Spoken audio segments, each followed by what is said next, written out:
नमस्कार दोस्तों, एक बार पुनः आपका चैनल पर स्वागत, अभिनंदन। अब अपने एक नई सीरीज लेकर आ रहे हैं। जो भी न्यूज़ के अंतर्गत जो भी आर्थिक परिदृश्य को लेकर जो भी अपडेट आ रहे हैं उन पर हम लगातार चर्चा करेंगे।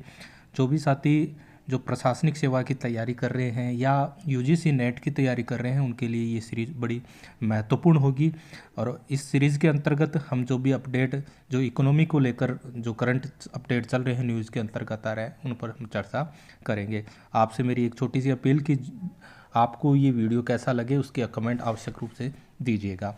जो आप ये न्यूज़ देख रहे हैं ये पत्रिका की मैंने ली है और उसमें नया नजरिया, भारत में कम हुई बचत की आदत, सुविधा और सेवाओं पर खर्च, युवाओं ने बदली पीढ़ियों की परंपरा, बचत छोड़ लगा रहे हैं खर्चों का गणित।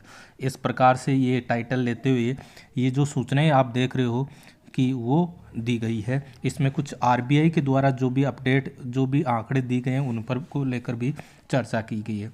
तो इस जानकारी को मैंने अपने तरीके से मेरे नज़र में ये है कि वैश्विक महामारी के बाद घरेलू बचत में गिरावट देखने को मिली है। इस न्यूज़ के माध्यम से क्या क्या जानकारी आ रही है, जो भी साथी प्रशासनिक सेवाओं की तैयारी कर रहे हैं उनको भी बड़ा इसमें सहायक सिद्ध होगी और यूजीसी नेट की तैयारी कर रहे हैं उनके लिए भी जरूर महत्वपूर्ण होगा। अगर इस न्यूज़ की पृष्ठभूमि देखें तो वैश्विक महामारी के बाद दुनिया का आर्थिक पैटर्न तेज़ी से बदला है। जहां पहले अगर हम बात करें बचत पर महत्वपूर्ण ध्यान दिया जाता था, लेकिन वैश्विक महामारी के बाद दुनिया का जो हम आर्थिक रूप से हम देखें तो उसमें बदलाव आया है। भारत सहित विश्व भर में घरेलू बचत दरें ऐतिहासिक निचले स्तर पर रही है ना। इसके विपरीत उपभोग और खर्चे की प्रवृत्ति में तेज वृद्धि हुई है। यहाँ हम देखें कि महामारी के बाद जो हमारा कोरोना काल हुआ था उसके बाद अगर हम उपभोग और खर्च की प्रवृत्ति देखें तो उसमें ग्रोथ देखने को मिली है। भारतीय परंपरागत अगर हमारी संस्कृति देखें तो वो संस्कृति थी कि पाई पाई जोड़कर बचत करना, वो जो हमारी संस्कृति थी वो कहीं ना कहीं कमज़ोर हुई है। ये इस जो न्यूज़ है उसकी पृष्ठभूमि को लेकर हम बात कर रहे हैं। भारत के संदर्भ में देखें तो भारत की घरेलू बचत की स्थिति आरबीआई के अनुसार ये है कि वित्त वर्ष 2023-24 में शुद्ध घरेलू वित्तीय बचत है वो जीडीपी का 5.3% रहा है। ठीक है, और अगर ये आंकड़ा देखें तो पिछले 47 वर्षों में सबसे कम है, जो कि घरेलू बजट का जो जीडीपी को लेकर अगर हम उसका प्रतिशत देखें तो 5.3% रहा है। अगर कुल सकल बचत दर देखें तो 2015 में 32.2% थी, वहीं 2024 में अगर बात करें तो 30.7%। अगर पीढ़ियों के बीच की सोच का अंतर देखें तो पुरानी पीढ़ी, ये एक बात निष्कर्ष निकल कर आ रही है कि पुरानी पीढ़ी है वो किस प्रकार से सोचती थी, वो कम आय और अधिक बचत, यानी उनकी आय कम थी लेकिन बचत अगर की बात करें तो वो अधिक थी और बचत को नैतिक जिम्मेदारी मानते थे, बचत करना वो आवश्यक मानते थे और निवेश करते थे एफडी या सोने में।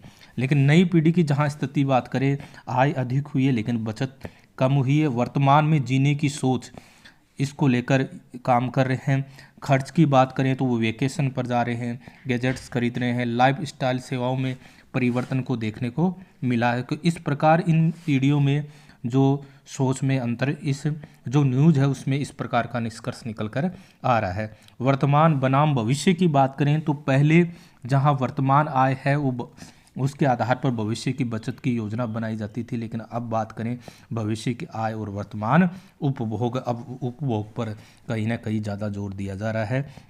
लोन की संस्कृति में वृद्धि हुई है और क्रेडिट कार्ड लोन में लगभग 30% वार्षिक वृद्धि आरबीआई के अनुसार ये है। तो कहीं ना कहीं अभी खर्चे में वृद्धि को देखने को मिला है और जो लोन के माध्यम से विभिन्न प्रकार की जो आवश्यक वस्तुएं हैं, जो लग्जरी गुड्स है, वो इस लोन के माध्यम से और क्रेडिट कार्ड के लोन का 30% वार्षिक देखने को मिला है।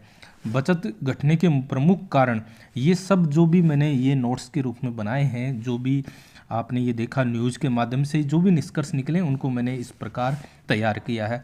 आपसे मेरी अपील रहेगी कि आपको ये किस प्रकार से लगा है उसके कमेंट्स आवश्यक रूप से दीजिएगा।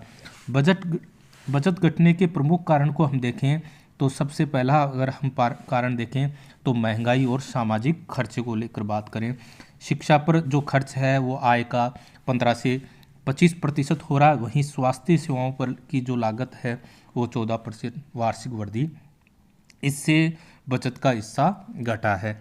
इसका मतलब यहाँ हमारे जो खर्चे हैं मुख्य रूप से यहाँ हम शिक्षा पर इस न्यूज़ में दे रखा है और स्वास्थ्य पर दे रखा है, उसमें वृद्धि देखने को मिली है।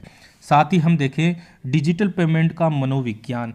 आजकल आप देख रहे हो कि जो भी पेमेंट हो रहा है वो डिजिटल हो रहा है। पहले नगद रूप में किया जाता था, लेकिन अब वो जो पेमेंट है वो डिजिटल। उससे क्या परिवर्तन देखने को मिला है इस न्यूज़ में हम देखें तो नगद खर्च है, जब हम नगद रूप से पैसा खर्च करते हैं तो सोच समझ कर करते हैं, क्योंकि हाथों से जब पैसा निकलता है तो आवश्यक रूप से जब खर्चा होता है तो निश्चित रूप से जिनकी जो मेहनत की कमाई है वो सोच समझ कर आवश्यक रूप से करते हैं। लेकिन जो डिजिटल या क्रेडिट कार्ड है उसके माध्यम से फ़र्क क्या हुआ कि बिना महसूस किए खर्च, एक बार पता ही नहीं चलता कब क्रेडिट कार्ड से हमारा खर्चा बढ़ जाता है। जब हम उसकी राशि बढ़ने का समय आता है तब पता चलता है कि हमारा खर्चा इतना हुआ है। तो निश्चित रूप से खर्च हुआ है, लेकिन अभी जहाँ नगद रूप से जो खर्चा किया जा रहा था तो सोच समझ कर किया जाता था, लेकिन अब भी ये भी सोच समझ कर होता है, लेकिन नगद रूप की अपेक्षा यहाँ बिना महसूस किए ज़्यादा इसमें फील नहीं होता है। इसका मतलब कहीं ना कहीं बजट अनुशासन क्या हुआ है, कमज़ोर हुआ है। क्योंकि पहले नगद रूप में खर्चा किया जाता था, उसकी पूरी प्लानिंग होती थी परिवार में कि अब की बार इस प्रकार से खर्चा किया जाएगा। लेकिन डिजिटल और क्रेडिट कार्ड ने कहीं ना कहीं जो नगद की अपेक्षा जो खर्चा है उसमें एक प्रकार से हमें किसी प्रकार का महसूस नहीं होता है। साथ ही साथ हम देखें कि बचत दर को कम करने में सोशल मीडिया और दिखावा की भी आप इसको भी शामिल कर सकते हैं। इंस्टाग्राम है, फेसबुक से सोशल प्रेशर बढ़ा है, अनावश्यक खर्च हुए हैं, जैसे गैजेट्स है, ट्रेवल है, लाइफस्टाइल में खर्चा बढ़ा है। तो ये सभी कारण हैं जिनके माध्यम से वर्तमान में बचत दर में कमी इस न्यूज़ के अंतर्गत हमें देखने को मिलती है। इकोनॉमी पर अपन प्रभाव को देखें तो इकोनॉमी पर सकारात्मक पक्ष हुआ है, क्योंकि बचत की जगह खर्च हुआ है, और जब बचत की जगह खर्च यानी उपभोग में वृद्धि हुई है तो निश्चित रूप से मांग में वृद्धि हुई है। सेवा, ऑटोमोबाइल, है ना, तो इन सेक्टर में तेज़ी से वृद्धि देखने को मिली है। पैसा बाजार में आने से उत्पादन बढ़ता है, रोजगार सृजन होता है और अल्पकाल में आर्थिक विकास की गति बढ़ती है। तो ये प्रभाव इकोनॉमी पर हम देखें तो एक प्रकार से अनुकूल प्रभाव इसके अंतर्गत देखने को मिलेगा, क्योंकि इससे मांग में वृद्धि हुई है। परंतु बचत की जो नई परिभाषा है, पहले हम देखें कि बचत की जो परिभाषा इसके अंतर्गत है पहले कि एक सुरक्षा के माध्यम से इसको देखा जाता था। बचत इसलिए की जाती थी कि कहीं ना कहीं जो पैसा हमारा है वो भविष्य की अनिश्चितताओं में कहीं ना कहीं काम आएगा। लेकिन अब हम देखें कमाओ और खर्च करो, रिटायरमेंट फंड से भी ज़्यादा खर्चा होने लगा और लाइफ स्टाइल पर ज़्यादा ध्यान दिया जाने लगा है। ये अब वर्तमान की जो नव पीढ़ी है उस पर इस प्रकार की स्थिति देखने को मिलती है। सरकारी नीतियों का प्रभाव देखें तो अब सरकार की नीतियां हम बात करें तो वो डिमांड ड्रिवन यानी मांग आधारित इकोनॉमी को बढ़ावा दे रहे हैं। यानी अब की पीढ़ी किस वस्तु की डिमांड कर रहे हैं उसके अनुसार वस्तुओं का निर्माण किया जा रहा है ना, तो उसके आधार पर हमारी इकोनॉमी आगे बढ़ रही है। साथ ही साथ देखें सरकार की तरफ से जीएसटी व टैक्स में छूट दी जा रही है, जिसके माध्यम से खर्च योग्य आय में वृद्धि देखने को मिली है। साथ ही साथ सस्ता कर्ज है, ईएमआई संस्कृति बढ़ी है, जिसके माध्यम से लोन के द्वारा जो वस्तुएं हैं उनको खरीदा जा रहा है। साथ ही साथ बचत है वो किस्तों में बदल गई है। तो ये सारे के सारे जो सरकारी नीतियों के प्रभाव हैं वो भी देखने को मिले हैं। अगर निष्कर्ष रूप से हम देखें तो इस पूरी न्यूज के अंतर्गत हमें ये देखने को मिलता है कि बचत में गिरावट से भविष्य की वित्तीय सुरक्षाओं पर खतरा है। लेकिन अल्पकाल में हम बात करें तो आर्थिक गतिविधियाँ तेज हुई है, विकास दर में सुधार होगा और संतुलन आवश्यक हम देखें तो संतुलन भी ज़रूरी है, बचत के साथ साथ विवेकपूर्ण खर्च भी ज़रूरी है।